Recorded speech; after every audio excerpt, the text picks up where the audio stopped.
didn't sleep, and to take him in, and he was a thin guy anyway, and he barely could make it up the steps in Philadelphia, the recruiting office, barely making up the steps. And we're sitting in the car waiting. We were hallucinating by that point. And I'm like, I think there's a sergeant walking him out of and a sergeant took him out of the building, right? We're like, where's it going? They went down the street, they came back. What happens is they were on to that gig, so they take him down, get him a meal, got him a burger down the street, came back, his blood pressure was fine, he was in. Turns out all you had to say was you had bone spurs. Yeah. Who knew? See, that is my question. I read someplace, and I meant to print it out, and I didn't. That they have done something, some medical reason that Barron Trump can't serve. I don't remember what it is that they're claiming. They said he was too tall at 6'9", but immediately there were memes out showing David Robertson in uniform, because David Robertson was a 7-foot-tall Naval Academy graduate who served before he went into NBA. So immediately they called him on that bullshit. Immediately. And you look back, FDR had 4 sons, and all 4 of the Roosevelt sons served. They all enlisted, they all served. Your dad starts a war and you're drafted, well, let's try to unravel this as best we can, and to try to do so not in a way that is in any way no matter what we say, unless we're in favor of it, we're not patriots, and it's disrespectful to the troops. And I want to start out by saying I'm scared shitless right now because I have a niece who is in the Navy and who is scheduled to be deployed. I'm not going to say where, but she is scheduled to be deployed March 31st to the Middle East. She picked it a year ago, was able to choose her deployment. And a year ago, she said, that's a place I'd like to see. I'm not going to say where it is.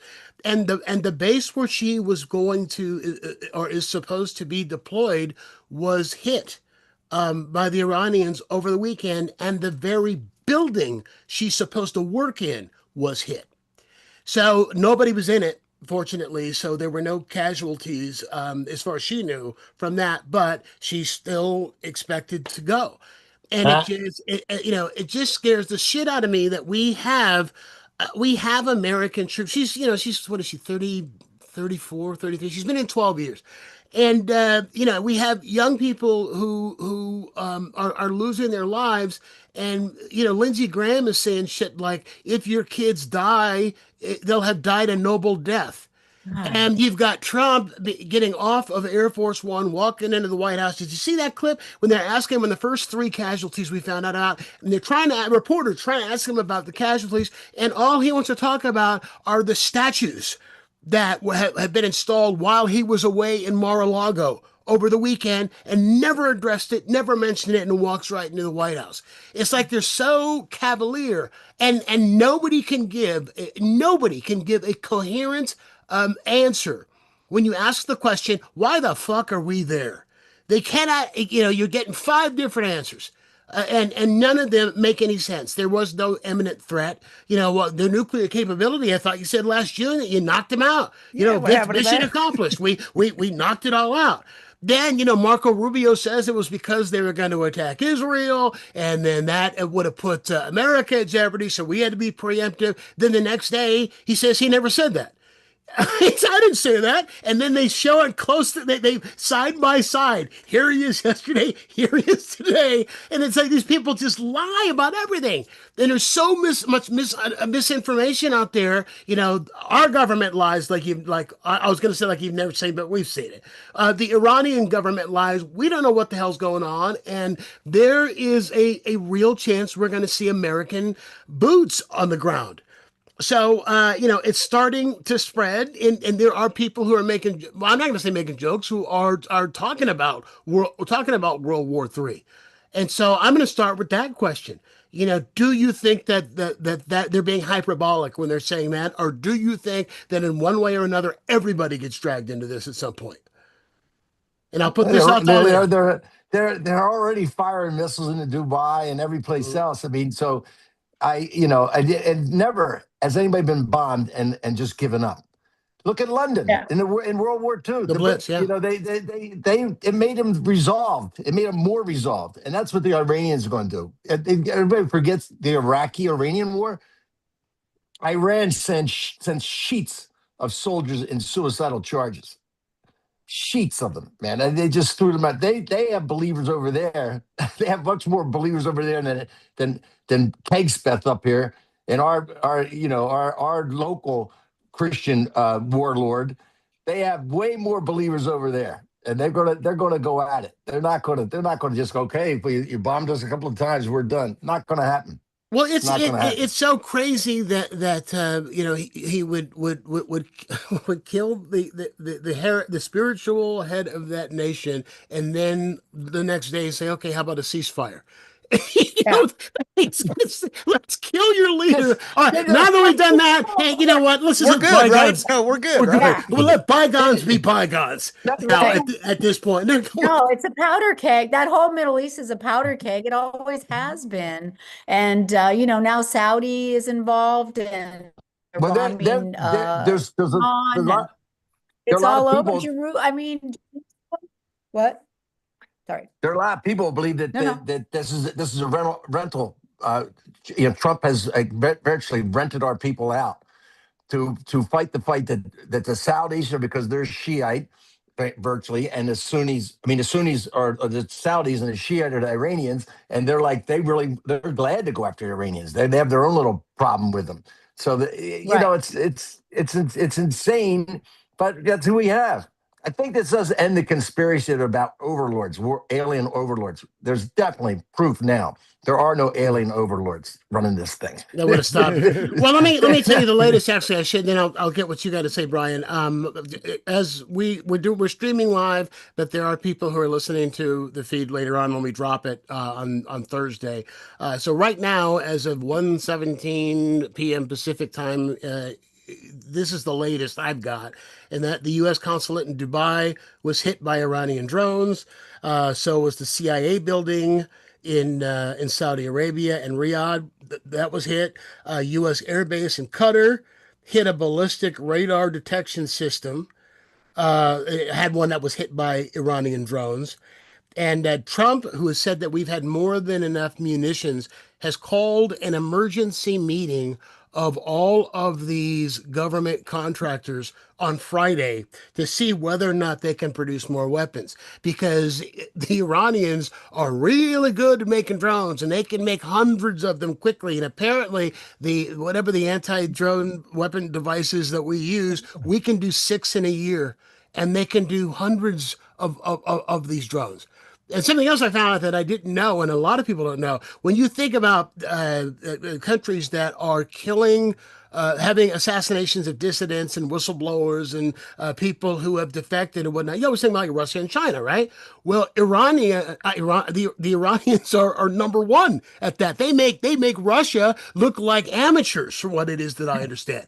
And there was a whole department in the FBI whose job was nothing but to keep an eye on what they were doing, and they've stopped. Apparently, they had an assassination attempt, a plot against John Bolton in the last administration, and Mike Pompeo, and that FBI division was able to put a stop to it and to make sure it didn't happen and to hold those responsible accountable. And then on Monday, Cass Patel has fired half of that division and says there may be more layoffs.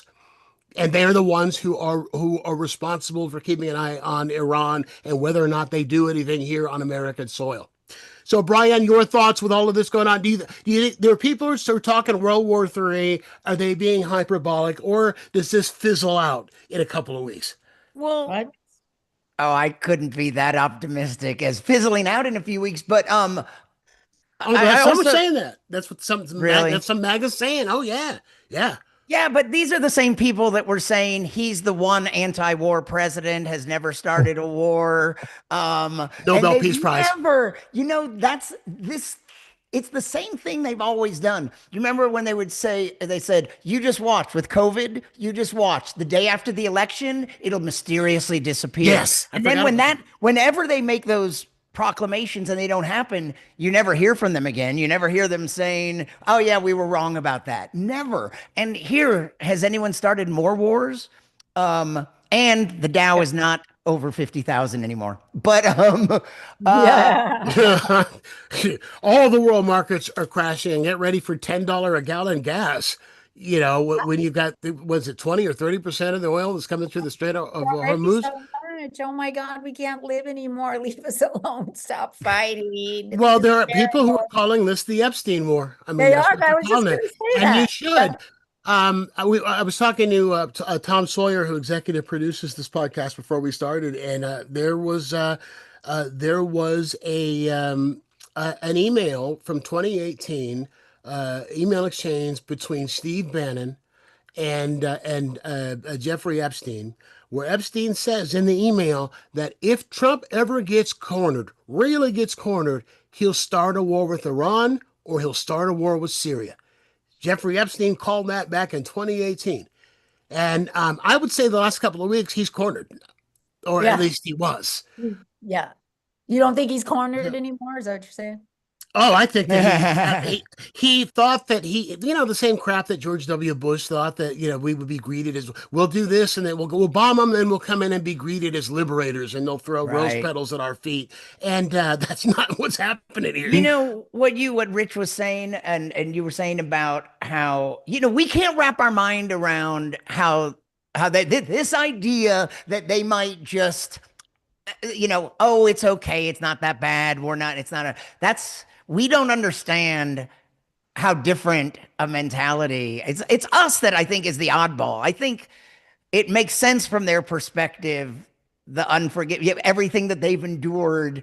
We're the odd ones to even think for a second that we're good now. We're good. Okay. We got rid of the one guy. And Yeah, but now sorry Yeah. about the little girls. That was an accident. Yeah. That's No, horrible. I was going to say, now the son's he's taking over. Mhm. Go ahead. he's calling himself in the third person now, Donald J. Trump. He had a whole series of tweets a couple of days ago where he was constantly congratulating Donald J. Trump. So he's starting to separate himself, and eventually he'll have a tweet where he say we should lock up Donald J. Trump. He is a pedophile, and I'll be the one to put him behind jail. And we've taken care of him. He's gone now. So he's that far gone. He really is. He's really gone. That's Napoleonic, actually. That Yeah. referring to yourself in the third person. That's Yeah. a megalomaniac. But it's. I mean, I want to say I can't believe what it is that I'm seeing, and especially how they're twisting themselves up into knots to try to justify this. And so you've got Congress about to vote on the War Powers Act. And they're voting in the Senate today, Wednesday, and they're going to vote in the House tomorrow. And I listened to Mike Johnson right before we started saying that anybody who votes for this is a traitor. That they should not be. They're a traitor. They're disrespecting the troops and putting the troops in greater danger. Excuse me, we're not the ones who sent him. If you stop the president in the middle of this operation, that's the other thing too. They're saying we can't invoke the War Powers Act because it's not a war, it's an operation. That's what they're calling it. It's an operation. So therefore, it's the semantics war. That's what it is. We're having this semantics war. So if you are not an American, you are a traitor, and you are disrespecting the troops, even holding the vote. So, and Trump says that he's going to vote to, if they pass it, he'll veto it. But I'm hoping that there's enough sanity, because MAGA's pissed. Nick Fuentes yesterday told people that if you vote, at first he said don't vote, but he said, but if you do, vote for Democrats. And nobody had their head farther up Trump's ass than him. But Nick Fuentes has been going the other way for a while, so it's not too surprising. Because of the Epstein files. Well, he started to, but not like this. This was full out. No, He hasn't endorsed Democrats. What's that? Sorry. He hasn't endorsed Democrats. Right. No, but okay, so it crossed the line. What's Joe Rogan saying? That's what I want to know. I don't know what Rogan. I know that he's been, over Epstein. I know that he's been flipping, as have a lot of people. Well, He's interviewed. Kyle Kalinski's calling it the axis of Epstein, but you already. I like that. The axis of Epstein. Yeah. All right. Yeah. Would you think that he's trying to deflect? I mean, of course. Yeah. Of course. I mean, you don't think so? Well, yeah. People go to no length all these. It's just it's not unbelievable, but it's unbelievable. I mean, it's hard to fathom that a person, a human, a being, could be this capable of this kind of lack of care and humanity. It's just, it's unfathomable. But there are people like that. There are this cult that believes that, you know, the what is it you guys call it that starts with the R, the revelation or whatever. Revolution. Oh, well, let me bring this up before you get the into religious that. thing, the second coming or whatever that thing. Well, Okay. we'll talk about this in just a second. Oh, sorry. For those who are watching for the first time, the way that we do this is I have a question that one for each one of the comics that they have been sent in advance. And then I will ask them the question, and then after they give their answer, then everybody else jumps in. So we'll start with Rich, and it's on the topic, sort of on the topic that Jan was just discussing. Okay, you got commanders at over 50 bases are framing the chaos of Operation Epic Fury in wild biblical terms to American troops as they're prepping them for combat operations. Reports from the Military Religious Freedom Foundation detail over 200 complaints of officers citing revelations. That's the word you were looking for, Jan. Of officers citing revelation to claim that this is God's divine plan for Armageddon, with one gleefully telling troops that President Trump was anointed by Jesus to ignite the end of times in Iran. And those are not isolated rants. Non-commissioned officers described shocked units hearing commanders push Christian end times prophecy during combat briefings, blending faith and orders across every military branch. Now, you had Marco Rubio saying that it's pure insanity what happens in Iran, and that Iran is run by, quote, Iran is run by lunatics, religious, fanatic lunatics. And takes one to know one. This is Christian national. This is textbook Christian nationalism. Textbook Christian nationalism. And you know, you got Hexeth with his tattoos with his crosses and everything on him. So, do you think that we are beginning to see the collapse of the separation of church and state in the military now, or do you think that this is a situational thing and they're isolated incidents and they're not going to? We're not a Christian army. Or do you think that this is it? We are going to become a Christian nationalist army. Well, are you asking me? I'm asking you. Yeah, me. Well, you and then you chime in. Rich, I got a special question for you. Go ahead. I know. No, they've definitely been wanting to do this for a long time. To as Christopher Hitchens called it, the death cult, because they believe that they get this going because Israel's a state, which was also part of their prophecy, and that then Jesus would return and it'd be the cataclysmic last fight. Okay. So I'm guessing Jesus is not returning. I'm just guessing. At least nobody we recognize, unless they do a sort of a puppet show where they have somebody come down on strings and they float him down with a helicopter and they have it shot by Barron with a video camera. I don't know what this is going to be, but they've been framing this for a long time, and they've been setting this up. They're setting this up as this is going to be the big battle. It's really the West against the East. And we've lost all the crusades so far. None of them stayed. None of them lasted. Even the one that got a foothold, they got kicked out. So I guess they're hoping that third time's a charm. Third time, this crusade is really going to work because we have such a stable genius running the thing. It's so well planned out. It's so bound to be executed so brilliantly. And they forget, just in terms of one other thing I just want to say. And I don't know if Jesus saw this in the plan or not, but the Iranians are really kind of leaders in drone warfare, and they supply the Russians in Ukraine with a lot of their drones. So we're just going to see the beginning of the drone thing. I'm not gleeful about any of this. No. I'm really not. I got to laugh or I will lose my mind because it's insane. It's insane. But this is what we dragged into, and all the problem is, and for everybody who didn't vote for Trump, and I'm one of those people. We're all going to get what they deserve. And if I say they, I mean the people who voted for Trump. They deserve what's going to happen here, but we're all going to get it. I got a meme from Greg Proops last night that where he said, the meme said, is it already time to start World War III season? I still haven't taken down my decorations from oh shit, he fucks kids season. That's a good one. That's very good. Okay, Jen, go ahead.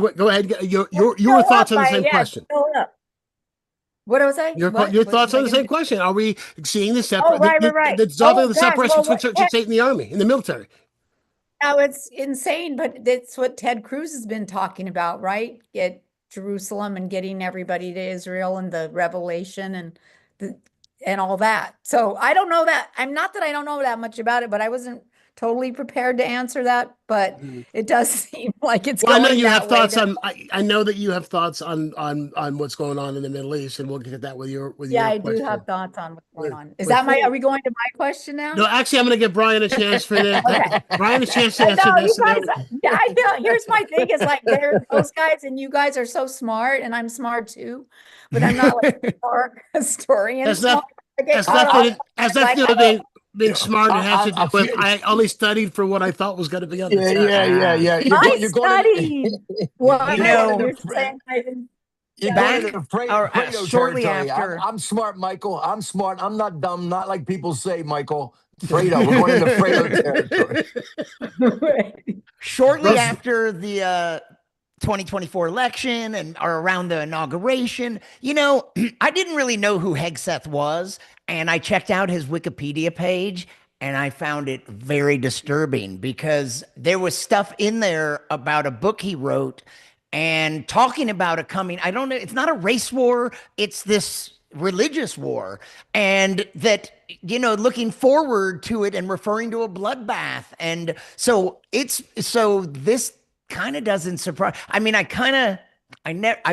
didn't forget about it, but it was sort of on a back burner with all the other things that have happened in this administration. But I just remember finding his Wikipedia page really disturbing, his tattoos, and then his, you know, thinking that this is the way things should go. And it was like white Christian nationalist war. Yeah. And it was sad the fact that he's totally unqualified for that position. He was a weekend Fox co-host. And a weekend guy, and it's saying that as a former weekend guy on radio, he was not even good enough for the weekday. He was a weekend host, and I'd rather have you in charge of the military. A weekend co-host, and Trump looks at him and goes, "That's who should be in charge of the military." Well, what about our anti-terrorist kid? The 22-year-old who's in charge of what was he, like a former like courtesy clerk at like the grocery store or something, or a land and he did the No comedic experience. arched eyebrow in his photo for the thing. So he showed everybody he has comedic abilities to do the arched eyebrow, do the one eyebrow up. That's what got him the job. Trump saw that and said, "I love when Belushi did that. That's fantastic." That's funny. Well, at least they're very consistent in their hiring practices. That's the other thing. Go ahead, Jen. I'm sorry. I was going to say the Christian nationalism has been going on for so long, and hasn't this been a campaign for so long to get to this point? And say, well, say with the Koch brothers, what, 30 years ago, or I don't know that, and then to now, and then when now I can't remember her name. I can see Russia from my house.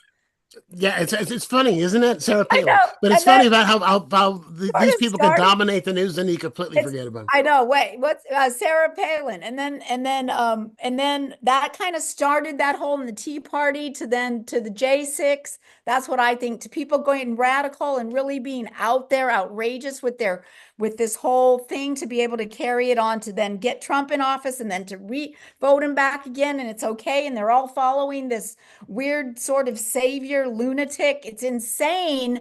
And the Middle East is insane, and Shia and Shiites and Muslims and Gaza and the people of Gaza and Palestinians are crazy, and, you know, religious fanatics. And here, look at us. Look at this. Look where we are. We're just whatever in the Middle East. What?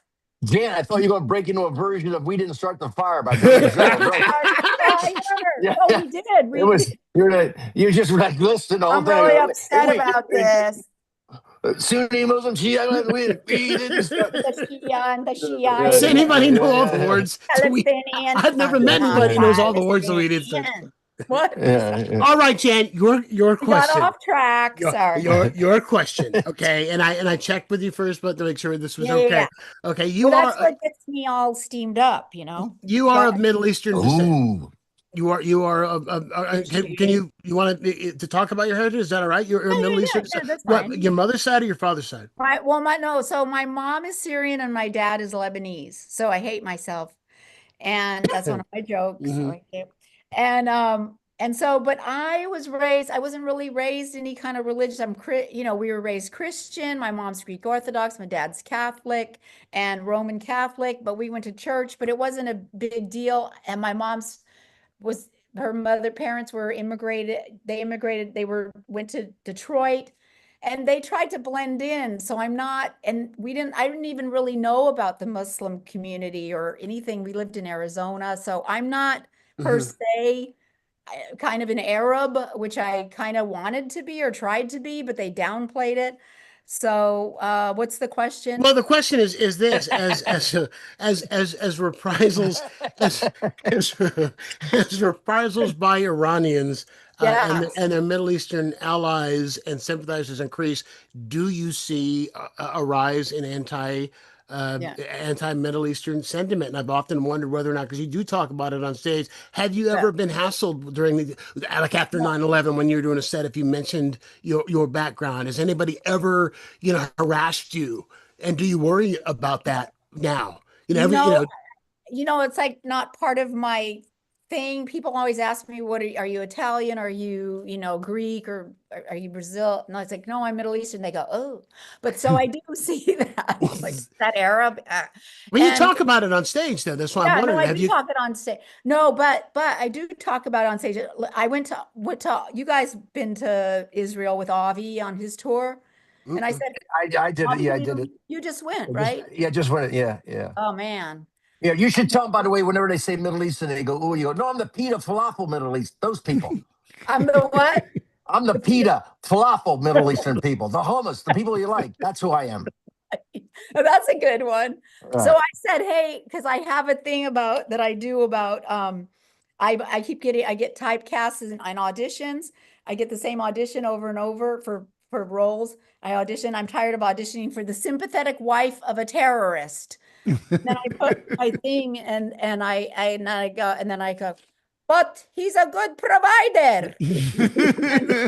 Did I see you in 24? Say what? Oh, in Homeland? Were you in Homeland? 24. So, but those are the auditions. And then I asked Avi, I said, hey, Avi, because we went to all in Israel to all the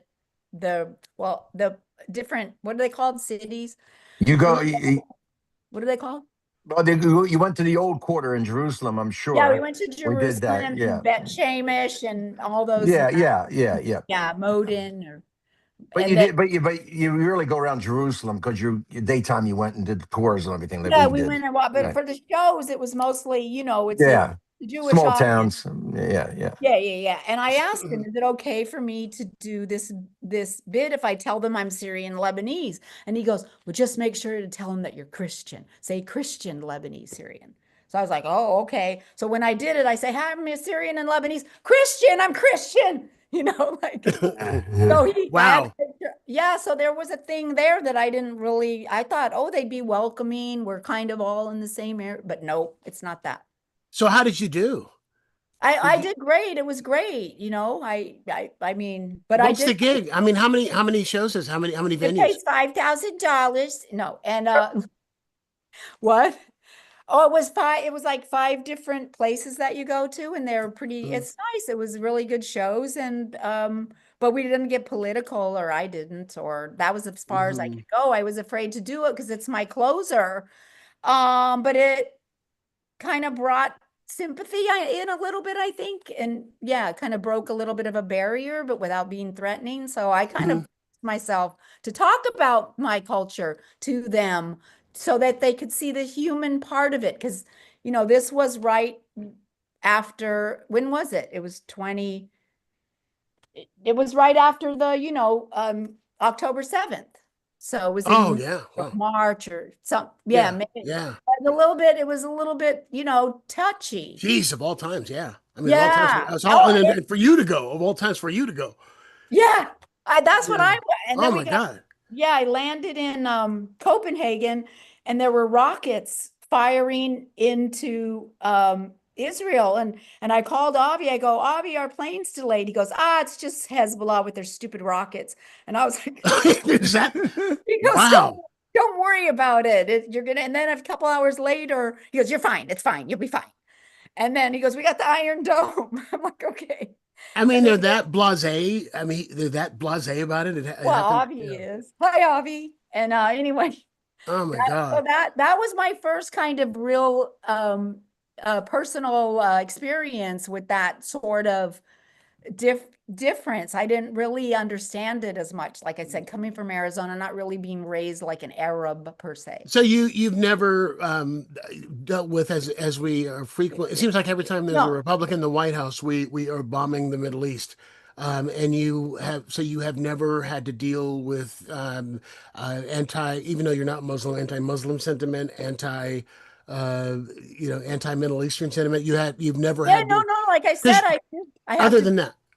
Well, but I mean, nobody like on shows or in the streets or I'm just talking about in general, but I guess not, because you can pass. I have friends that deal with it, Yeah, well, I got friends too. Yeah, comics talking about it. Yeah. And it's upsetting to me. I wish that it was a better feeling for Arabs or Palestinians or, Israel had a better relationship, but they both had a better relationship. But I know definitely there's, what do you call it? Racism, or what do we call it? What do you call it? Racism. Yeah. That's what you call it. Well, no, it's xenophobia, actually, is what you're talking about. And people have misconceptions and beliefs and that we can't, it's so now to go there now and bomb Iran, it's like all these sects that are now colliding together. What a mess. It's a huge mess. And it just breeds so much more hate and distrust and all these different sides. We're never going to get together. Can't we all just get it on? And there's no exit strategy. Yeah. There's no plan. There's no exit strategy. I know. We're trying to change the regime. Oh no, wait, no, we're not trying to change the regime. It's just, it's a clusterfuck. That's exactly what it is. Brian, let me go to you on this. I'm really curious as to your take. We talked earlier about this being a distraction. And there are people who are calling this, the Epstein War, Operation Epstein Fury. There are people who are calling it that because it's just something to change the subject, since they have no clear reason for why we did this. Can you see Trump using this war as justification for the following? We'll do one at a time. For instituting a military draft. Can you see him doing that? I don't know about that part of the question. We're spread really thin. I mean, surely, surely anytime you say that's not going to happen, and Trump won't do this or that, then we are almost guaranteed to be wrong. So I wouldn't say no. I just got a muscle cramp. Sorry, hang on. I got to stand up. Wait, where is it? In the lower That's half? God. It's my leg. That's God. All of a sudden, yeah. I was sitting there like, they talked about the draft, and Brian immediately went for 4F. I can't go. I have a muscle cramp.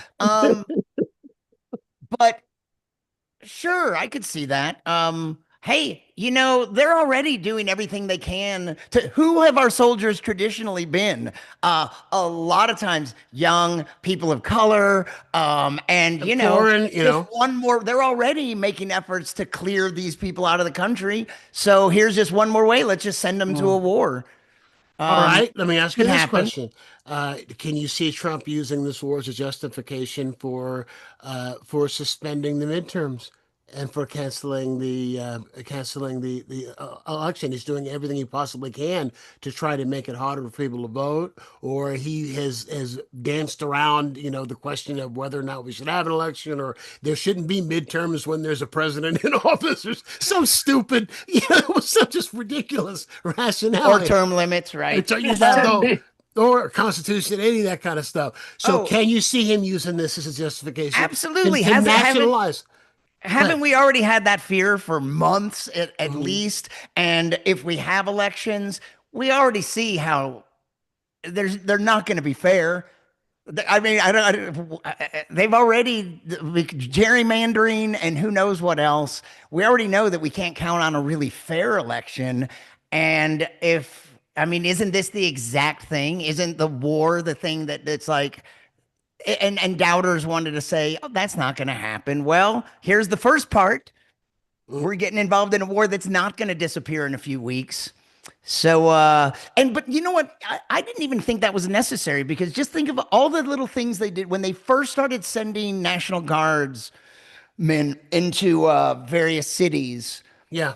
You know, by declaring these emergencies that didn't exist, and no one ever called him on it. So it's like early on, I was like, he doesn't even have to declare a war, because he gets away. They completely get away with this thing all the time. Where they just go, we have an emergency at the border. We have an emergency in Minnesota. We have an emergency in Los Angeles.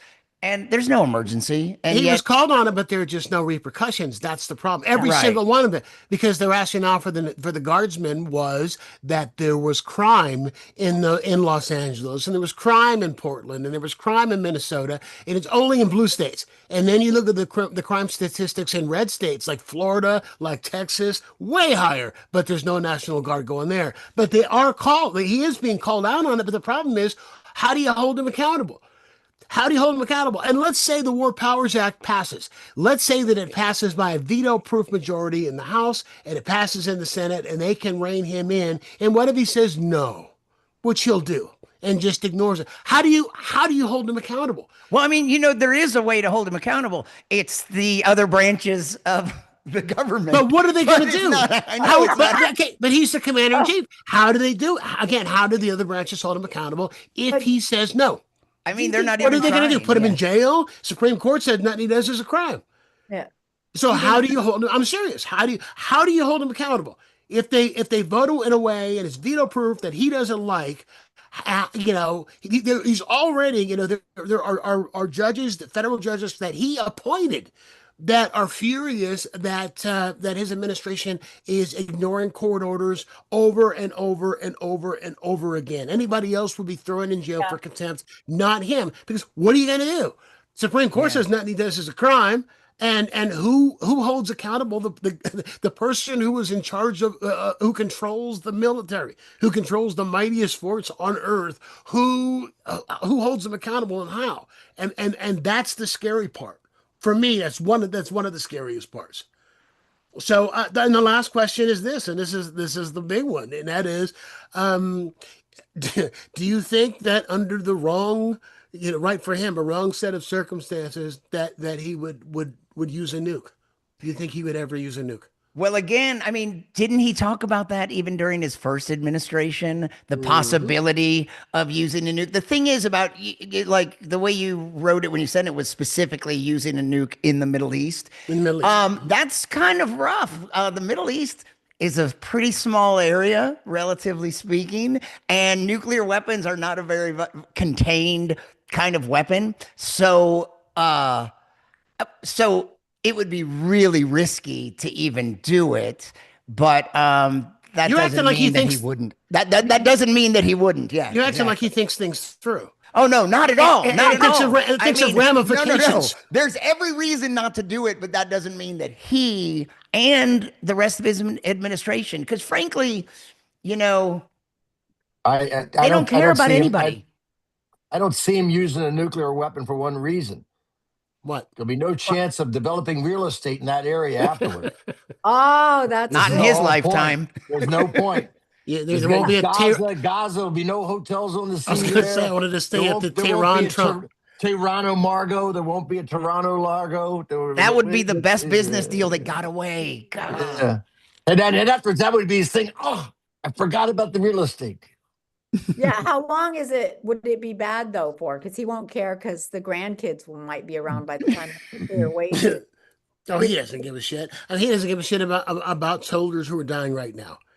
Well, you know, no. He does not care. That's what it is. I mean, the fact that, you know, he's holding a press conference. More people are going to die, he said. Yeah. Well, also he's talking about the drapes that he picked for the ballroom. You know, you started this. And you're talking about we're already losing American citizens who are fighting for this country. it's a noble death, according again to Lindsey Graham.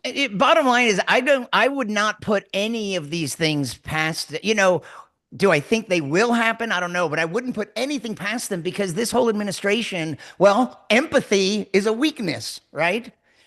Yeah, that's what Elon Musk They said. don't have it anyway, so yeah. They don't have it. They don't understand it. They think it's a weakness. And they certainly don't care about people over there, wherever there is.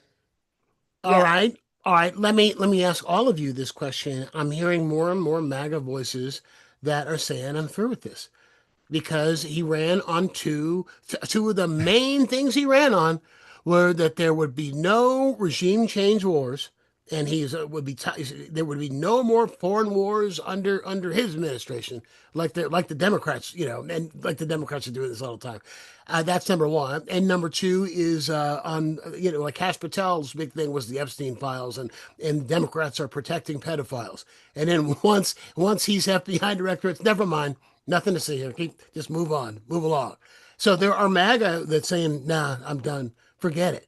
So, I mean, do you think that they abandon him? Or do you think that enough of them stick with him that he stays in power? They can't believe he lied to them. Of course he lied to the other people. He wouldn't lie to us. Yeah. Yeah. No, that's exactly it. Do you think he will be impeached or they're going to bring up impeachment? What? He led an insurrection. They didn't convict him then. He may be impeached, but they're not going to convict. Yeah, they'll never. It takes, what's it, 2/3 to remove? Yeah, and the impeachment is just put him on. Blew it. Mitch McConnell blew it on the last one, right? Well, Mitch McConnell. Yeah, we're in this mess a lot of this mess because of Mitch McConnell. Yeah, we didn't get the conviction on the insurrection impeachment. That's the second one. Yeah. All right, let me ask you this question. But just in terms of the drapes, though, I just want to point something out. Yeah. Melania did save the country some money on the drapes because she found some old Nuremberg rally drapes at a flea market in Slovenia. So they got them cheap, but they're good. They're like 50 foot long. They're floor to ceiling. They're fantastic. And they have the symbol that he loves, that thing.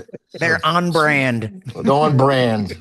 Do you ever think about that? Like after this administration is over, there's going to be a lot of people in the Trump administration who are going to be hiding out in Argentina and Chile and Paraguay and places like that. Has that run through your mind? I've thought about that. They're all going to resettle in Argentina. No. I learned from when George W. Bush, right, really took the country in a tank, an economy, that crazy war, right? And that's like, and the Republicans put a new candidate up without blinking an eye. Lincoln next election, it's like that car, like you bought a used car. And the car, as soon as you hit the driveway off the used lot, it just blows up. The whole car blows up, is on fire. And you get out of the car and the salesman goes, I got something over here, but I want to show you right over here. I want to show you something else over here. That's who they are.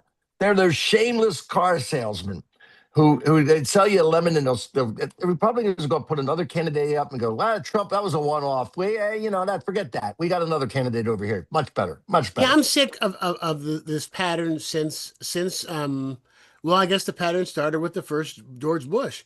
That what happens is you have a Republican president who wrecks the economy, who starts a foreign war in the Middle East. Then a Democrat is elected afterwards who cleans up the mess, which is what Clinton did, and who fixes the economy. And Clinton left us with a surplus. The only time in my lifetime, as far as I know, there was a budget deficit. All my life I heard about the deficit. There was a fiscal surplus. Then Bush comes in and the economy gets run into a ditch again, and we're fighting another foreign war in the Middle East. Then Obama came in and cleaned it up. He didn't eliminate the deficit, but he lowered it significantly. Then Trump comes in, screws everything up again, by mishandling COVID and all of these other things. So then Biden comes in, and even the Wall Street Journal said that during the last year of the Biden administration, that the Biden economy, that the current economy was the best economy since man walked on the moon. The Wall Street Journal, Rupert Murdoch's Wall Street Journal said this.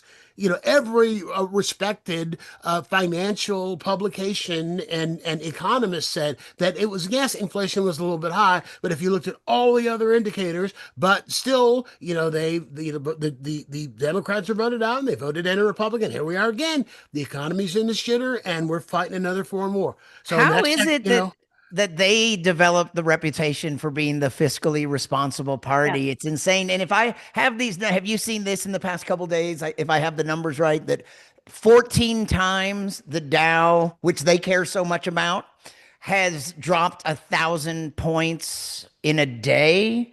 And 12 of those were during Trump's administrations. 12 out of 14. Wow. But he's a good businessman.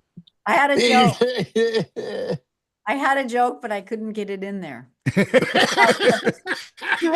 I'm sorry. Go ahead. I'm sorry. You said about Clinton, he cleaned up the mess, but he didn't wipe off the dress. All right. Okay. All right, let's blow this topic up. Oh my God. You have to laugh. I felt the last couple of days I got to laugh or I'm going to cry. Yeah. And it was funny is there were a lot of people who were telling me that. And there are a lot of people who are saying, if I don't find a way to laugh, I'm going to cry because things are so bad. I remember Rich Scheidner said that once about 30 minutes ago. Yes, that's where I heard it. I knew I'd recently heard it. I found a couple of comics, that I'll go get their reels because they make me laugh. Like Greg Rogel is one of them, and on social media jokes. There's a couple of people that I go to that I have to laugh. I have to. Then these people make me laugh about it. That's good. Are you talking about escapist sort of comedy or on topic? No, I don't. I can't. No, I'm. No, don't even get me going about the general state of stand-up comedy right now. I'm just talking about political comedy on this subject. Yeah. Oh, well, let me ask you this because this might be helpful to people who are listening and who are watching.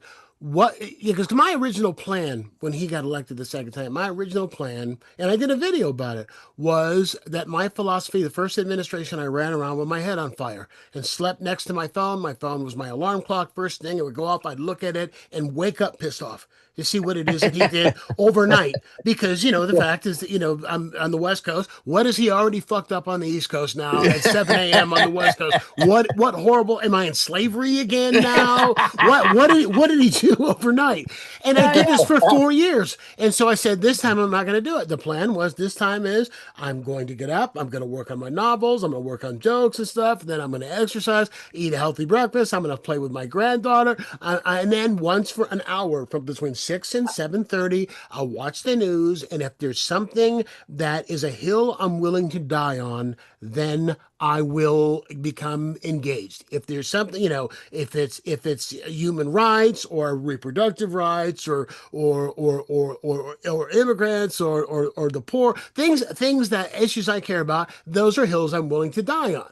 Otherwise, I am going to just then turn the news off and turn on Law and Order. So you only have to get engaged about 1 or 2 times every day. Yeah, that's the problem. That was the plan, and that's why the plan doesn't work. Yeah. So I'm asking you this: what is have you got an escape? A diversion. Okay, you're talking about comedy. Mine is true crime stuff. My diversion is it's true crime stuff, and as I said, I'm binge watching the first 20 years of Law and Order. Right now, that's how I can get away from all the. I relax by watching people get killed.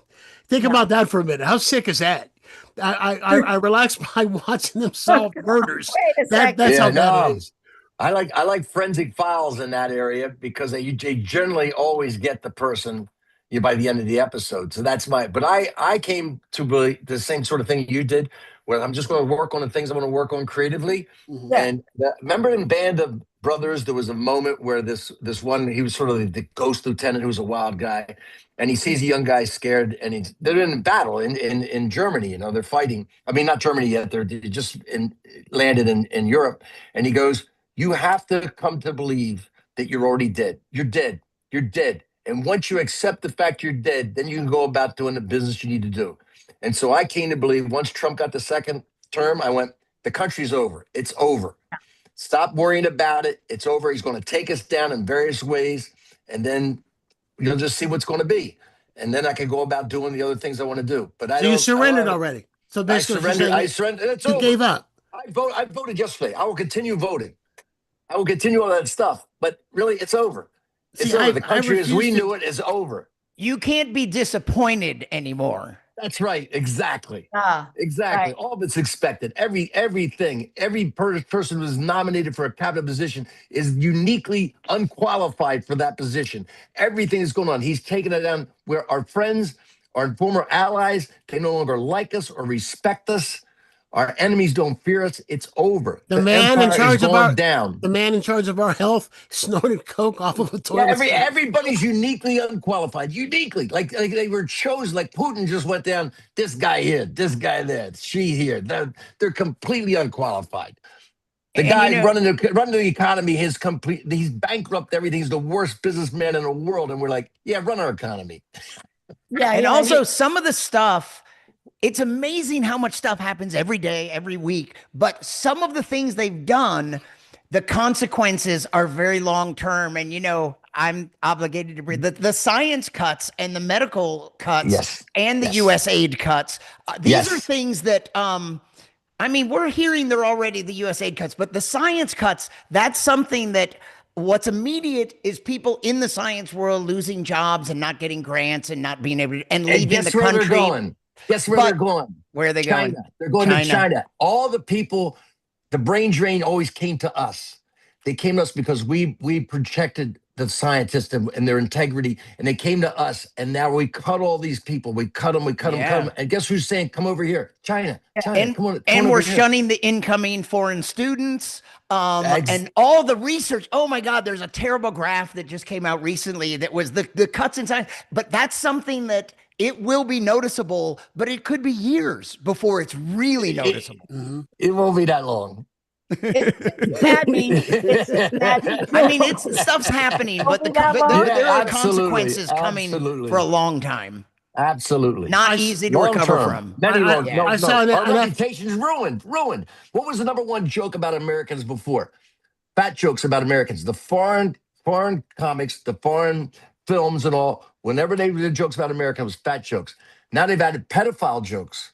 They've added pedophile jokes about Americans, and they've added jokes like you can't trust them. These are things that were new jokes. Yeah, new joke themes. Absolutely. Say if you say Irish, what are always the Irish jokes? They're drunks. Right? These are the jokes about Americans. They've increased in those things. They can't trust us. That we're lazy, and that we're dumb. These have been added to. We always had the fat jokes, but they've been added to those, and the pedophile jokes. We're still fat. There's that. Maureen Langan was on the show a couple of weeks ago, and Maureen's background is Irish, and she's been doing a lot of gigs in Europe, and she was saying that she promotes herself the Irish American comic when she's in Europe, and they said just Irish is what the venue said. Yes, that's it. I'm not kidding. Right there. I thought she was joking. She goes, no. She goes, no. They don't. That's it. And she was telling me about another friend of hers who's an American who performs in Canada, and in Canada they kind of said I'd kind of keep that on the down low, but then he opens his mouth and he's from Jersey, so they know. As soon as he starts to talk, they know. So I wanted to say that I'm just really upset because I've noticed with friends and you guys, and I have a with friends and you guys. Thanks. Thanks. Thank you. I'm noticing my friends and with you guys. Thank you. I know, but these friends and other friends and comedians and creative people, it's just zapped us for 10 years or since 2015, talking about this and him and how much air he sucks out of the room and how much we have to focus. It's zapped us of our creativity that we almost can't even focus on anything else. It feels we are supposed to stay involved, engaged, and pay attention because we could get and it's like a tsunami of danger. But see, here's the thing. I would disagree. Let me stop for just a quick second. I would disagree with you on the creativity part, because I'm just thinking, and over the course of the last 10 years, is what I want to Well, I'm exhausted too. though. But in the last 10 years, I've written 3 novels and that published. I have written 2 solo plays and a myriad of other projects I've done. But here I'm thinking about it. Instead of being zapped, it's been a stick in my butt in terms of prodding me because it's a distraction. It's a distraction from all of this crap. Absolutely. So I'm thinking if I have to. Now, Rich, I'm sorry, you were going to say. Or is the moment past? I'm sorry. I apologize. I just wanted to. No, it's it. I mean, it's it. I mean, I totally agree. That's where I go to. And like I said, George Carlin at the end was like, he said, I just got completely separated and didn't care anymore about the human species. And that gave him a lot of freedom creatively. And it's like, he just said, yeah, any groups of 2 or more people that I'm suspicious of. That's what Carlin was kind of. I like individuals. I meet single people, but any kind of groups I'm suspicious of. I'm off the species. You just have to kind of realize we are an insane species, and that's my kind of thing. So who knows what we're capable of next? Who knows? Well, let me ask you this question. Such incredible the potential of this brain is so amazing, and look what we're doing. Yeah. Greed is the number one sin. Greed. That's it. Greed. Oh, that's it. I was thinking this morning when I woke up, it just popped into my head the Anne Frank quote. In spite of everything, I still believe that people are really good at heart. Do you think she was just naive, or do you think she was right? She was joking. That was one of her openers. You don't recognize sarcasm? Open mics at the camp, and it's well known. It's well documented. I don't know if you were there. Go to the Anne Frank Museum, and in the gift shop, you can see her joke book. She had the Anne Frank joke book in the gift shop there. Somebody said that we have now become the country that would have turned Anne Frank in. Oh my God, that's a great one. That's a great one. Yeah, we have now become the country that would have turned her in. Yeah, absolutely. Not them. No, but seriously, do you think she was naive? I mean, do you believe where we sit right now in this moment? I'm not talking about throughout the course of American history, human history. I will not judge her at all. No, not her. Not her. All right, well, let's take her out of it. Look at the statement. The statement itself. Do you think that people are basically good at heart? It's a beautiful statement, but I prefer my joke because it's a beautiful statement. It really is beauty, but you don't buy it. You don't believe it. I think we have to have look hope. around. We're just we have to have hope and believe in humanity, and they're just showing us another way that's horrific and the dark side. We're just going into the darkness, so but there is hope in the darkness. That's not just dark. The dark side dominates you, Luke. I would say I adapt part of what Rich said. What Carlin said is that individuals, absolutely. I know so many amazing people who have such good hearts and in the right place. But as a group, I wouldn't say the other. I would just say that it just doesn't apply to everyone. I can't give one answer to that. It's that I know amazing people that, yes, if it was one of those things where, you take one member of the species and some aliens are like, everything depends on how they do this task. Some people you can count on to save us all. And some others, like most of the ones in this administration, no, you can't count on them to save us. I don't, I'm a big Christopher Hitchens fan, and I don't believe in the religion aspect. And I always have this one story. I was on a plane once and we hit some turbulence, and that kind of turbulence where you see the flight attendants freaking out and strapping in, and you go, "Uh-oh, this is serious." Everything was rattling and shaking. Now, for an hour before that, the guy next to me, my seatmate, was selling me on Christianity. He was selling me, one of those guys, once he found out I was raised Baptist, and he starts, "When you coming home?" And he starts screaming the whole Jesus spiel, and you're home, right? God. And all that. And we hit that turbulence, right? And I'm sitting there thinking, I got a life insurance policy. My kids are covered. Okay, if I go, I go, right? He is crying. Oh, no, we can't go down. I thought, if you really believed everything he just said to me, you'd be going, "Here I come, Jesus. Here I come." Right? No, he wasn't. He didn't believe. He wasn't a real believer. His belief was that thin because as soon as it sounds like a near-death experience, he starts just crying and moaning. I don't Oh want to my die. I don't want to God. die. And I'm like, you're not. You lost the possible sale there, my friend. I mean, What about- when we talk yeah. about, I'm sorry. Go ahead, Jen. Oh, no, no, just Well, I was gonna say, if you want to talk about, whether or not it's hard to find kindness, especially when you look at this administration, because when you have somebody like Christy Nome, for example, who writes in the book bragging about shooting a puppy in the face and thinks that that's a good thing to write out and it's gonna make people look favorably on her, and that it would show her strength and her determination and how she has the courage and the guts to do what needs to be done by throwing a puppy in a gravel pit and shooting it in the face. What the hell's wrong? How did that even get past editors and the rest of the crew?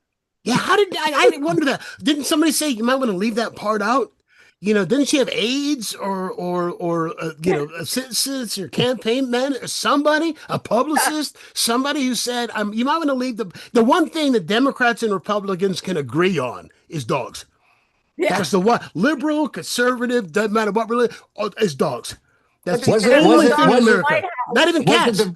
Wasn't her Dogs. given reason that the dog was disobedient? Wasn't that her given reason? Yeah, she couldn't. So I'm train. sure for her crew, right? I mean, again, you're thinking like she's defining herself based upon like the worst male instincts, right? You're not obeying me, you're going to get severe punishment behind that. I don't know. But it was an a puppy. It wasn't even a. I know, but I'm just saying she did. Yeah. I think she said it was disobedient, But none of it makes any sense. not trainable, right? They're not trainable. Yeah. So yeah. I don't know. None of it makes sense. These people don't make sense. They don't make sense. Then we're trying to make sense of insanity, and we can't. It'll And make that's us. maddening. And we're helpless. It's fear, just fear, a lot of fear. It'll make us more insane. Fear. We are. It will make us more insane. I'm crazy. How about you? Are you crazy? No, I'm not. I'm not crazy. I'm not crazy. Okay. Because you're dead already, as you said. Yeah. First of all, I'm 73, so I mean, really, I'm in golden time anyway. Let's face it. You guys are talking right now, and all of a sudden I go, "Was that it? Hey, Rex, Hey, He got the light. Then later, he just went out, which is the way I want to go. Light. That's the way I want to go. I want to go in the middle of a bullshit statement. He died doing what he loved to do. Bullshitting. He was bullshitting and he just keeled over. That's the way he wanted to go. Oh my God! I saw a clip. Oh, this is totally off topic. I saw. Remember Super Dave Osborne? I loved him. Loved him. Yeah. Albert Brooks' brother. Yeah. What the hell was his first name? I forget his first name. His real first name. Well, he went by it was Einstein. No, I know that. Yeah. But no, Super Dave's real name was But Albert Brooks was Albert Einstein. Was Albert and Einstein. What was Dave? Right, It was, right. the one was wasn't Super Dave. Well, what I'm saying is the character was Super Dave. Bob Einstein. Bob Einstein, thank you. Bob Who was on Curb Your Enthusiasm. Right. Okay, they had, sorry, their father was a comic in the 40s by the name, and then Harry Einstein. Harry. Wait, what's Park that? your carcass. Park your carcass. What a Greek dialect comedian. I don't know that, Rich. He was a regular on the Eddie Cantor show. Right. On radio. So in 1950, whatever, he's doing you probably have all heard this, but I'll tell this because the audience. Yeah. And he's doing a Friars Club roast of Lucy and Desi. That's right. And he's up at the dais and he just absolutely destroys. Then he goes back to his seat, sits down, and has a heart attack and dies right there during the roast. Yeah. And everybody's freaking out, and Milton, Tony Martin was the musical guest or something there, and they asked him to sing something, and he starts singing his big hit, which is called "There's No Tomorrow." I know. Milton goes, Tony, cover with a song. There's no tomorrow. Not that song. But the reason I bring this up is because if you ever heard Bob Einstein, when people would say to him, "Well, at least your father died doing what he liked to do," he would go off. He would go off because he was a roofer and he was putting up shingles and fell off the ladder and broke his neck. You wouldn't say, "Oh, well, he died. At least he died doing what he liked to do." Yeah. You wouldn't do that. Yeah, I never did this. I always had this idea for a joke that I never did about somebody that had multiple suicide attempts. And then if they're finally successful, you could say, well, at least he died doing what he loved. That's terrible. Never did it. Try, or as comics say, you could say, Brian, well, he wasn't a quitter. Yeah. He was not a quitter. He kept trying and trying and finally succeeded. He must have been happy. At the end, he went, I did it. I finally did it. If after 3 times they don't get if it doesn't work, it just means that they don't get it. That's all that means. It doesn't work after 3 times. One more thing before we close out, I wanted to bring up. You remember that case of the couple whose son was part of a mass shooting, and they were the first parents to be held responsible because of the fact that there were so many warnings. And he had written down, but they had gotten called into a parent-teacher conference that day because he had written on a math test a picture of somebody, shooting a bunch of people, and they didn't even take him home. They let him finish out a day at school, and when he finished out a day at school, he killed all these people. So they're doing 8 to 10 or 8 to 12 or something. And they bought him the gun. They bought him the gun for Christmas. They bought him the gun for Thanksgiving. Michigan couple. Michigan couple. Thanksgiving. Okay, so you got really this would case. be rude of him not to use it. Well, you've got this case now where Got you the gun and you never use it. Okay. Well, you got this case now of this dad who just got convicted and is looking at life because he bought his son. He knew his son was having mental issues, and to cheer him up, he bought him an AK-47.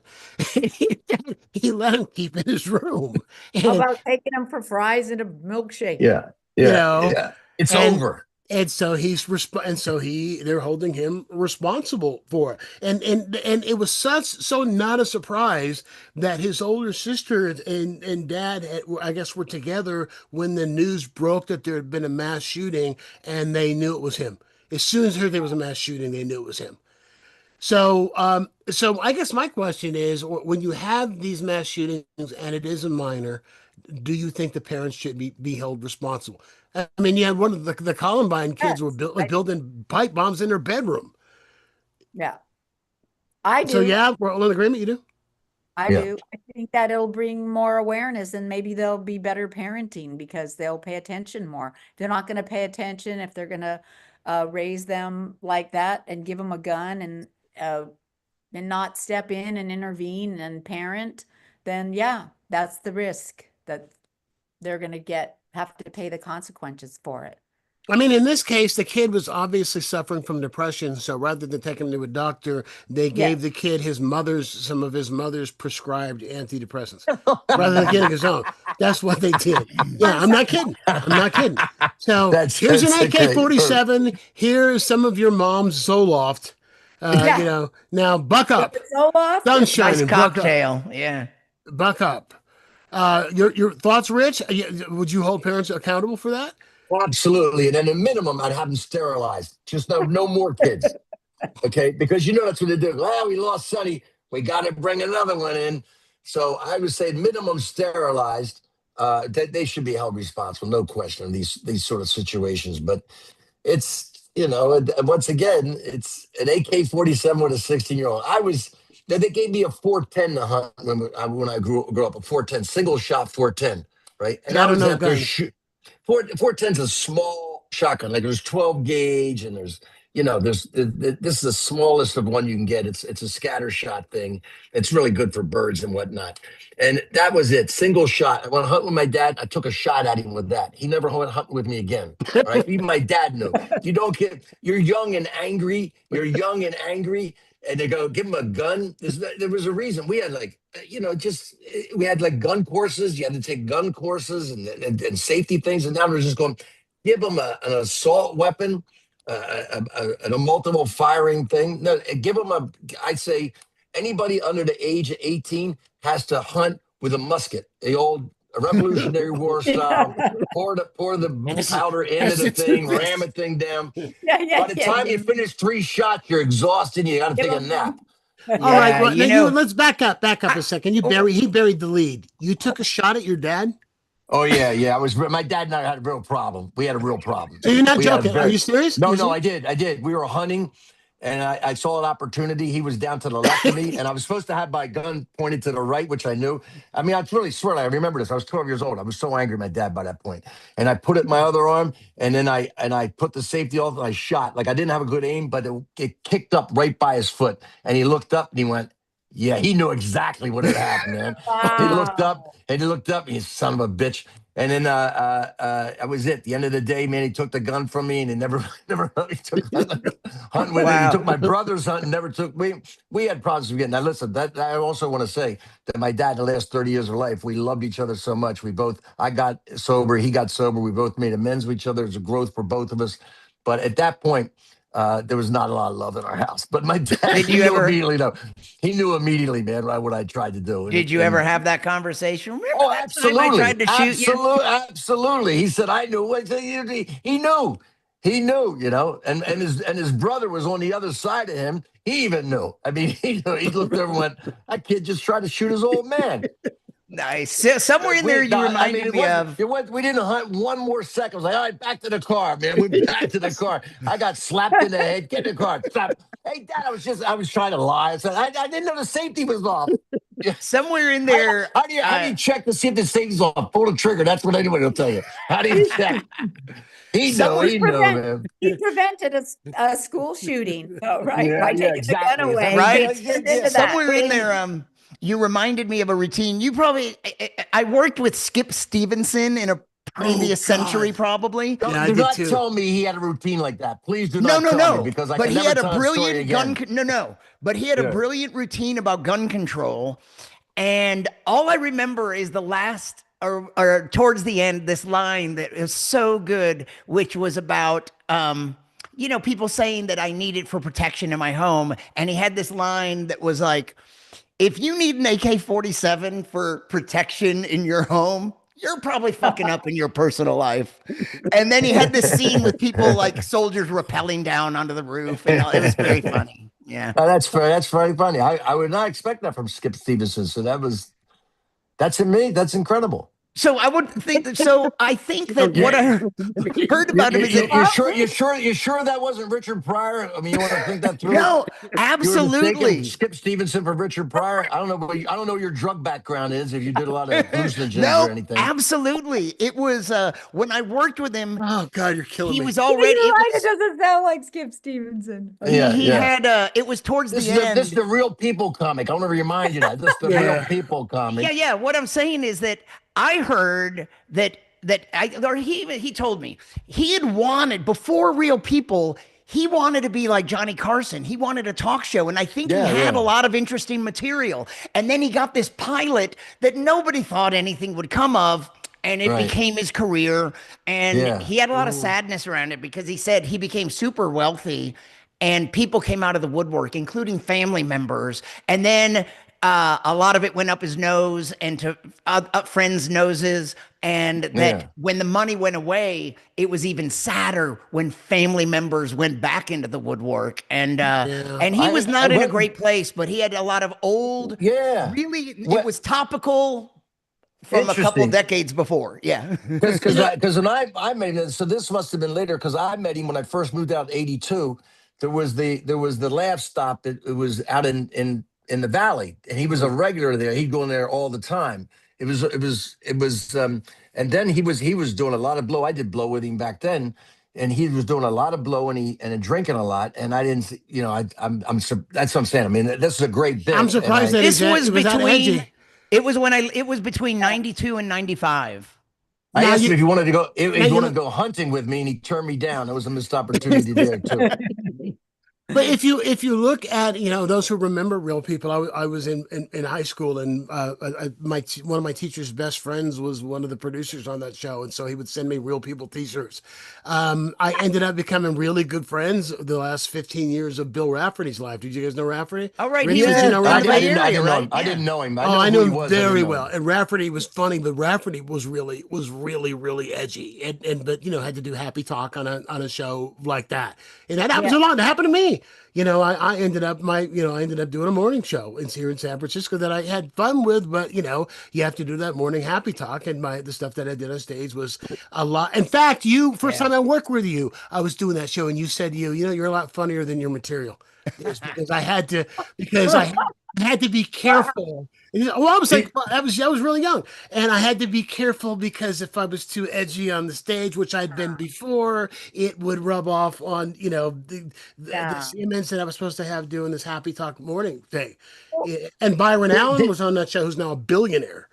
Right, right. because Did it affect you? I mean, did people come expecting to see the morning show happy talk guy, and then they were disappointed, like the Bob Saget Like sort of thing? Saget.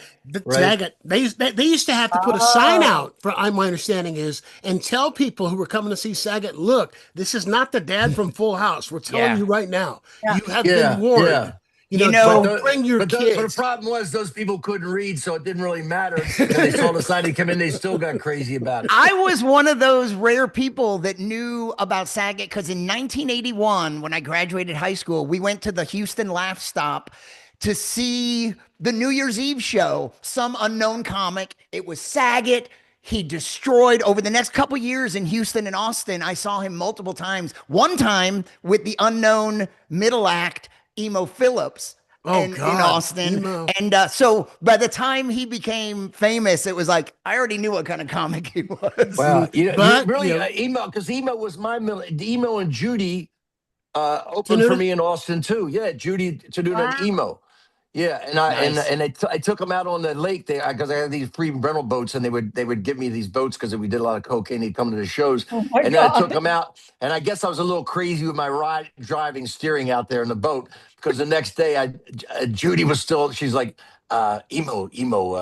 I said, did you want to go out again? She goes, oh, I don't think he's going to go out in the water with you again. I don't think so. All right, I'll tell you. Speaking of Austin, I'll tell you a great story.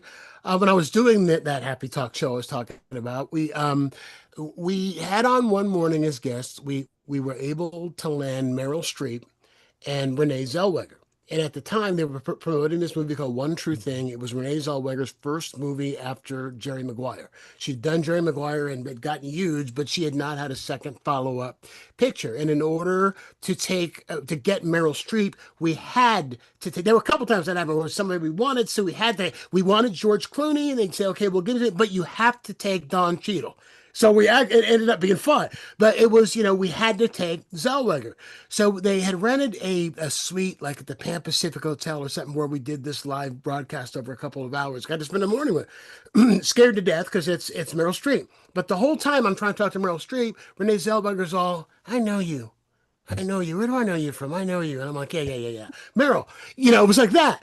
So we get done with the shoot and they go down. It's one of those deals where it's a private elevator that just goes up to the penthouse and back. They get in the penthouse, thank you for doing the interview, and they leave. And we're packing up. I go to the elevator, opens up. Renee Zellweger's standing there. She goes, Laugh Stop Austin. I go, yeah. Whoa, She goes, I went to college in Austin and we used to come and watch you. Oh wow! What year was that? What years were those? That would have been I must have been the early 90s when I used to play it, or early 90s, late 80s, early 90s, something like that. I think she's probably about 10 years younger than I am, something like that. That's my home club. That's where I started. Was there the Laugh Stop? Yeah, the Laugh Stop in Austin. Laugh Stop in Austin. That was after the first club was the Comedy Workshop out of Houston. They franchised in there first, and they folded, and then it was Laugh Stop. It was the Austin Comedy Workshop is where I grew up in Houston, so we used to go in high school and see Hicks and Kinnison, back then in that 79, 80, 81. And then I was in high school. The emo middling for Bob Saget was the Comedy Workshop in Austin. Yeah. That's where I was with them. That's the same place. Now, here's what's interesting. I used to play all over Texas. I used to play, I played the Dallas Improv, the Arlington Funny Bone, the San Antonio Club. There was a Laugh Stop Austin. There was a Laugh Stop up. Yeah. There were there was a Laugh Spot. That's right. Don Learned had up north. And there was one that was called the San Antonio Club. And I would go and I would play all over Texas. And there's no way in God's green earth I'd go over in Texas right now. I'm talking about as a performer. I would bomb. I would absolutely bomb. They didn't have you play Beaumont, did they? In fact, I did play Beaumont. Yeah. You played Beaumont? Sure. I got a story. And you know Alonzo Bowden, right? Yeah. I don't know personally, but he is a great story too. Beaumont, Texas was near Vidor, Texas, which was the head, like the head of KKK, like completely out KKK. Wow. Oh, now so I was in there one night. I'm on stage, and this guy yells out, "Do some N-word jokes. Do some N-word jokes." Right? I'm like, I'm like, no. I mean, after 2 times, he's acting like I'm not prepared professionally. You came to Beaumont and you don't have any N-word jokes. I mean, Oh my So I God. tried to get was out. I that? tried to get out. It was in Beaumont, Texas. Had a little club. You'd Oh, go when, do when? Houston. When you do Houston, it was a one nighter, right? It was a one nighter to go over there and do it. And you'd make $500 and then come right back to Houston. So he goes. So I started getting on him, and he had a cowboy hat. He was a little guy, and I started doing all these jokes about him and making fun of him, Yosemite Sam and all that kind of crap. And he runs out of his girlfriend, him run out of there. And I come off stage and the owner goes, I'm going to the bar. He goes, no, come on out, come on back into the kitchen area. I can't have you out in the bar. That old boy you're making fun of, he's out front with a gun saying he's going to shoot you. And if I get one more violation, I lose my liquor license. Right? It wasn't even about you. No, not at all. So I'm like going, well, God. and then a couple of years later, Alonzo Bowden, one of his early gigs, he goes in there. And he's sitting he's waiting to go on, and the opening act is getting heckled mercilessly by this guy in the back, right? This guy's just mercilessly, and the guy next to Alonzo, a white guy, turns to Alonzo, and goes, "That old boy, man, he's a pain in the ass, man. Just because he's the head of the KKK, he thinks he can do anything." And he says that to Alonzo before he goes up. I mean, this place was venal, man. It was really. Yeah. Yeah, I don't have any. I remember I played it, but I don't remember it. I once worked. Did you work? And it was when David Duke was like a known in the news. Yeah, running all the time, governor of Louisiana. Who would later become good friends? Who had become good friends with Ron White. I was an opening act, and Ron was headlining, and it was New Orleans, but it was Metairie, Louisiana, and it was slapsticks. That club! I know that club. Oh my God! And that's where David Duke was from. Yeah, I was there 86, right? 86. I finished my show. The guys, I go into to get my pay, cash, right? These guys are doing blow. Big, heavy guys, too. They look like they're mobsters, right? They're doing blow. They're counting money, and I'm waiting. And that was when, who was I can't remember his name was. He was the first draft choice, and he died of a cocaine overdose. And Len Bias. Len Bias just died, right? So they're doing blow, and they go, "Hey, would you like blow? Would you like some blow?" I said, "No." We'll not charge you, give you some blow. I said, no, I quit all that stuff, man, done. I said, you guys, man, don't you guys know how dangerous that is? I mean, the Glenn Bias just died. They go, he's a black guy who's probably hooked up with that sickle cell thing or something. Oh my God. I go, yeah, that's probably it. I didn't want to talk about it. I was thinking, probably, probably. I was a road comic for 10 years that I ran around and did all those funny bones and all of that stuff. And that's why I got into television in the Bay Area was I got married and had a kid and was gone all the time. And there were only 2 times in all of that time and all the places that I went. I went to Birmingham, and all I knew about Birmingham was, grandma was from there and seeing the footage of kids getting bull Connors hoses and dogs. That's all I knew. And they were the nicest people. And then when I finished Birmingham, I had to do Montgomery. And it was at the middle of the night. It was like, like you finish the gig and then you would get the drive from, I'm going from Birmingham to Montgomery, and it was a good old boy club and it was fine. No problem in any of those places. Only 2 places did I ever deal with racism in all those years that I played all of those places. One was in Sandpoint, Idaho. It was part of a run. It was for the Spokane Comedy Competition, where we were staying in Spokane, and we'd have a night in Spokane, you'd have a night in Moscow, Idaho, where the 4 college. We played that same place where those 4 college kids got stabbed to death at the university. And that was it was in their college. We would perform there, and then the semifinals were this place in Sandpoint, Idaho. And I'm walking from my hotel to the gig, and somebody drove by and yelled the N-word at me. That was one. And the only other time that happened was in Redding, California, which is the place when Trump was first running. And it's in extreme Northern California, one of those parts of California that if somebody dropped you in a parachute, you'd have no idea you were in California looking around at this place. And that was a place where Trump had that rally. And he goes, look at that. There's my African-American. I have an African-American. There's my African. Remember that? That was Redding. And there I was performing and somebody just yelled the N-word out at me from the audience. That's the only 2 times. But all those places you mentioned, the Beaumont, I don't remember anything ever happened. I don't even remember the set. I just remember I did it. But none of the places that I was afraid there were going to be issues. I always had fun in Texas. Always had fun in Texas. But as I said, now we just changed. We're so polarized now. There's did you ever play Mississippi? You ever No, played Mississippi? So never you know played Mom's Mississippi. Mom's Mabley line back then. Mom's Mabley, she hit it big in the Yeah, I 70s. know She was old then. She was in the 70s, right? And they asked her once. She goes, "Mom's, you've been traveling." She goes, "I am, darling. I played all over this country, everywhere. I played in every state except Mississippi. They still ain't ready." The Chitlin circuit, Chitlin circuit was a real thing. Yeah. Well, with that, we are out of time, and I got to tell you guys, I started out. We were talking about diversion. I started out this podcast today really upset.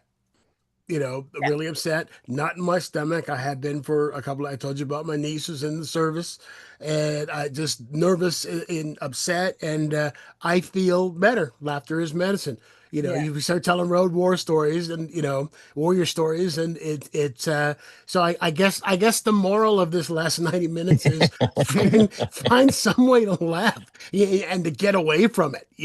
For however if it's for 20 minutes to get away from it, to go ahead and do it. I'm not saying don't be informed, because you got to be informed. That's they're counting on us not being informed. If people were informed, they wouldn't be in power. Let's put it that way. They would never would have got our voice and our creativity. And I know you were finishing, but I just wanted to say before we end.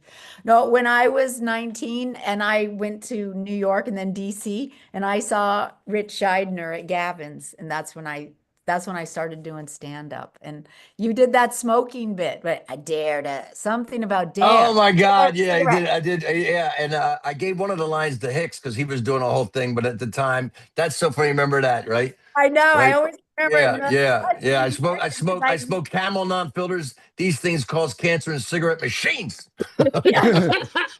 You gave it to Hicks, but did you give it to Dennis Leary? Exactly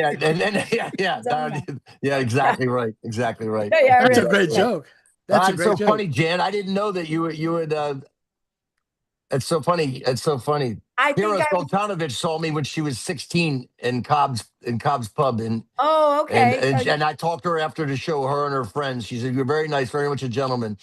I go, nice. I can tell. Yeah, it's so funny. I said, I must have been sober. Yeah, see, that's why I used to come. That's how I ended up becoming a that's so funny. I used to come when I was like 16, 17. I would go to San Francisco with a fake ID and go to the first line and go to Cobb's. And I didn't know, Jan, you lived in DC. I didn't know that. I did. Well, I stayed there for 3 months. Was that a boyfriend there? But that was later. But I had been visiting New York, and then I went to DC, and then I went to Gap.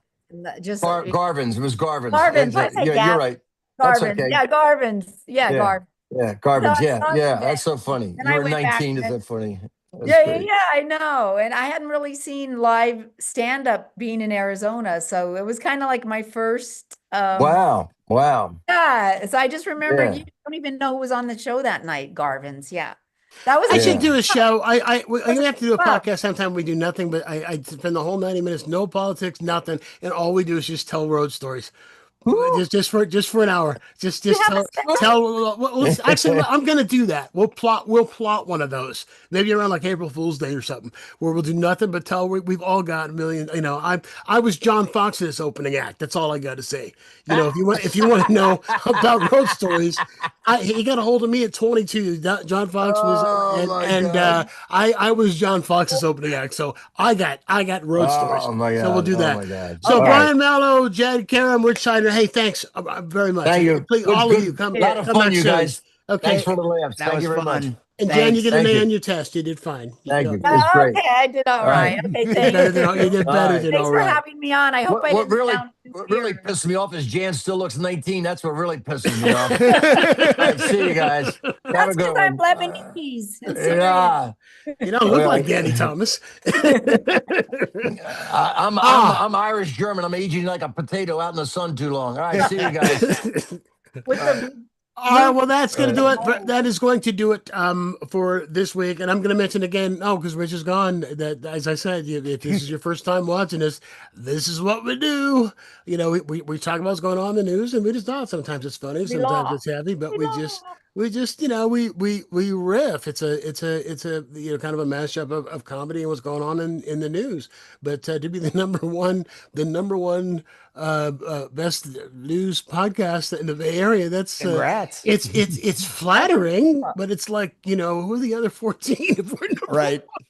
I gotta go look, but I am flattered. I'm very, very, very flattered. Best. I'm very, Right, you're very a flattered. terrific host, and I think you're at a place where you can really have your voice, and you're not, shielded or cut down. You're not suppressed and all that like you were earlier when you were talking about you couldn't really speak, and now you can speak, and you have so much brilliance and insight to share. Please say more.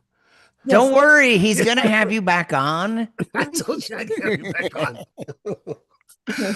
So if you like what it is that you saw, please like and subscribe. If you're watching us here on YouTube, please hit subscribe. And the show is free. And if you were listening, you can, if you would go to your podcast provider, wherever you're listening, and give us a 5-star review. That helps people to find the show. So with that, I hope if you like it, you will come back and you will tell your friends and you'll join us. And I'm going to do that road show, that road story show. I think that would be fun. Cool. That would definitely be fun. So I will check you out next week if we're still all here. We'll check you out next week. Until then, be kind to your neighbor. Could I say something about my to watch? Oh, forgive me. I didn't give you plug time. You got something you want to plug?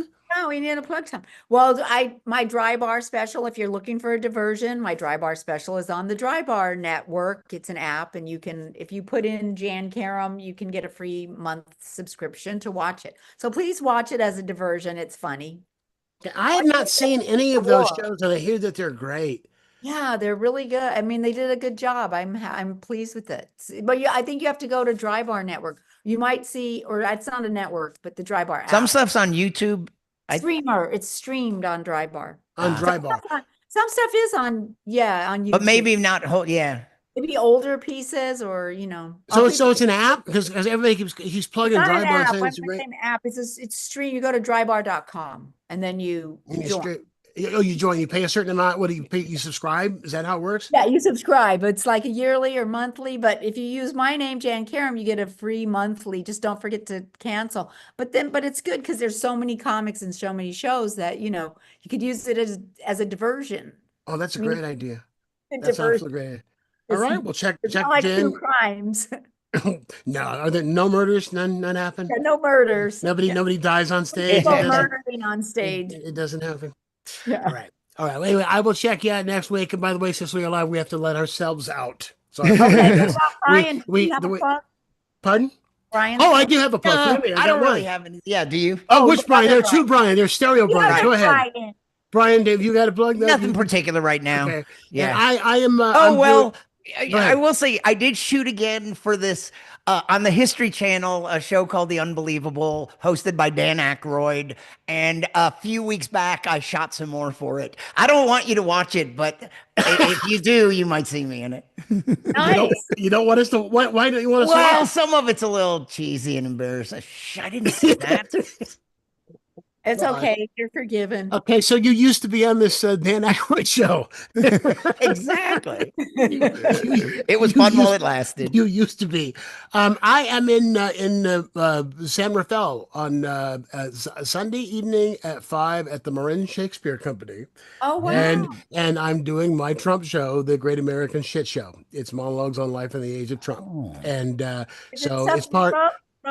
It's part of their it's part of their new their first, I think, annual solo show festival that the great Josh Kornbluth, who is an absolute legend in terms of solo performance and probably the best solo performer I've ever seen, he curated it and put together just some of the best shows around. So if you can't come and see me, or even if you can, check out some of the other shows that are going on. It starts on Friday and it's going to run for 2 weeks. Not me, I'm just saying this, the whole festival with a bunch of different artists doing different shows. And so the show that I picked, they asked me to do one, and I'm doing the Trump show. So it's called The Great American Shit Show. Go to briancopeland.com, and there's a link for tickets there, or you can go to the Marin Shakespeare Company website, and you get tickets that way. So check out next week. I'll check out on Sunday if you are in Marin. I will talk to you guys later. Let yourselves out. Don't let this cyber door hit you in the ass. Okay, thanks for having me on. Good to see you, Brian.